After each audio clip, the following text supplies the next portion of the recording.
I come from a family where neither of my parents went to college. My mother didn't even finish high school. Neither did her parents.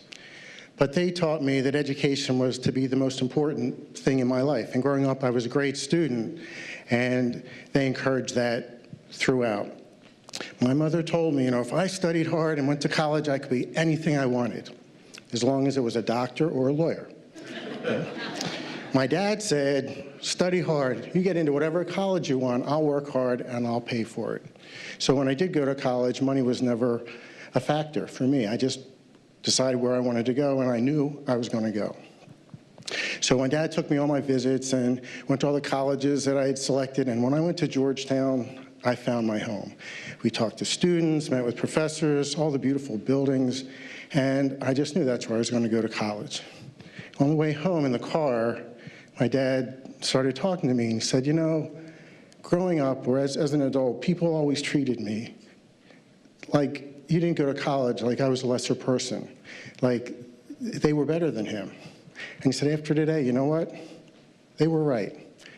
And it was a very sad moment for me because that was my dad. I looked up to my father, and he revealed one of his greatest insecurities to me.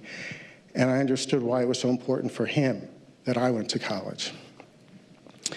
So fast forward a couple of years, my mother got her wish. I became a lawyer. We had no lawyers in the family. I had no role models, no mentors. If I wanted to install carpet, grout tile, I could ask anyone in the family. That was a family business. But lawyers, they didn't even know lawyers, let alone what they did every day. So I was struggling, and one day I said, I got up the courage, I'm going into the corner office, I'm going to ask that partner, what's it take to be a successful lawyer? And he said, you should get out and join organizations, get involved in the community, meet people, you'll find mentors, you'll find people who become clients. That's how you'll be successful. It's like, that's a great idea. Like, what organizations are you involved in? He says, are you kidding? That's not for me. I don't have the time, I don't even like people, but you should do it. So I'm walking out like a hypocrite, and then I found a role model, but he was like a negative role model. So after a while, I thought the advice wasn't bad, even if he didn't follow it. So I started getting involved, going to activities around the community, and I was invited to an event at the community college. I found people who were also interested in education and interesting people to talk to. It was that same time that our firm was having its 100th anniversary, and part of our celebration of 100 years in the community was going out and doing 100 acts of community service and charity.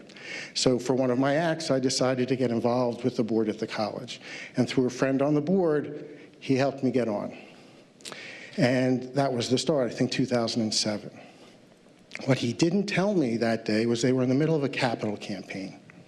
I didn't even really know what that was. But after the end of my first meeting with the executive director, I knew what it was, and $5,000 later, I understood what it was. And you may not know me, but my wife says my initials CB stand for cheap bastard. So $5,000 was a big deal. And I told her she's actually half right. I'm not really cheap, but anyway. So on the way home, I realized I had to tell my wife what I had just done and committed us to. So I have to tell you, frankly, at the beginning, she was not a big fan of this. I think her exact words were, do you know how many shoes I could buy for $5,000? And I didn't. So she told me, 3 or 4 pairs. And I'm like, at the Bass Outlet, I got 10 pairs for $100. I had no idea what was going on in my wife's closet.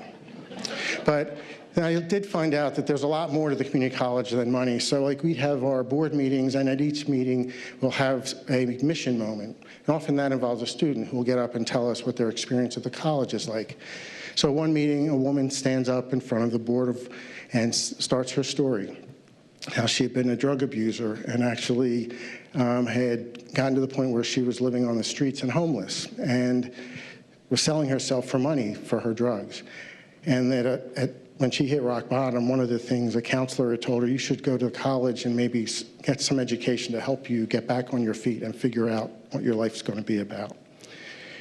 And she had no money. She said, how am I going to go to college? College wasn't even a thought for her. But the counselor persisted and had her go to college, apply for a program, and she was offered a scholarship. And as she's telling us this, her eyes started to well up, because she said, no one ever had any confidence in me to think I could do anything like this. It's the first time anybody supported me in that way.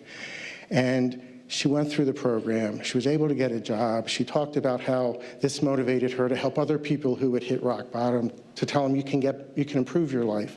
And it was a $1,000 scholarship. That $1,000 made a huge difference in her life. So as she's collecting herself, she sits down. The president of the college just looks around the room that was very quiet and says, that's why we're in this business. And so that struck me it was a very meaningful moment for me at the college. But it's not all serious. I'm involved in the golf outing. The golf outing's a lot of fun. And we have, I think, 25 or 30 years been raising money for scholarships.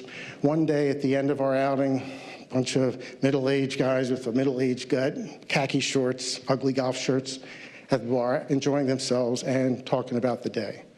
And we look around, and there's a young woman in a dress at the front table, sort of by herself, looking nervous and scared, a little bit out of place. Not the wedding crashers, more like the golf outing crashers. She was not her element. But it turned out she was a student who had received a scholarship at the college and was going to be the speaker for the golf outing. So when they calmed us down after 2 hours of open bar and we sit down for the program, she gets up to talk to these guys in their khaki shorts. It turns out when she was in high school, her dream was to be a nurse.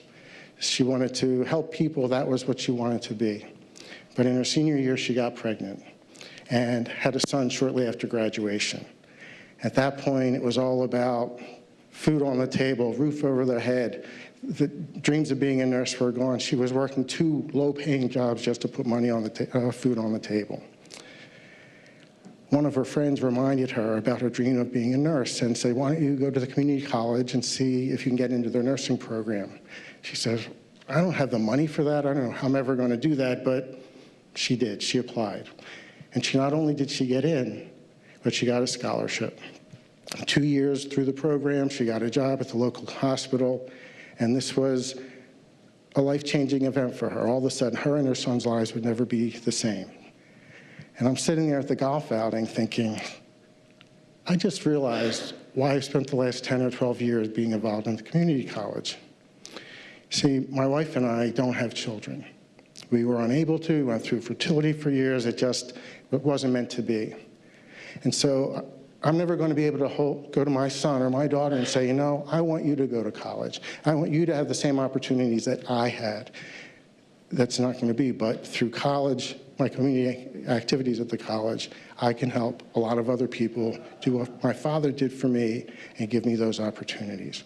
And really, for the cost of a couple of pair of shoes, you can change someone's life forever. Thank you.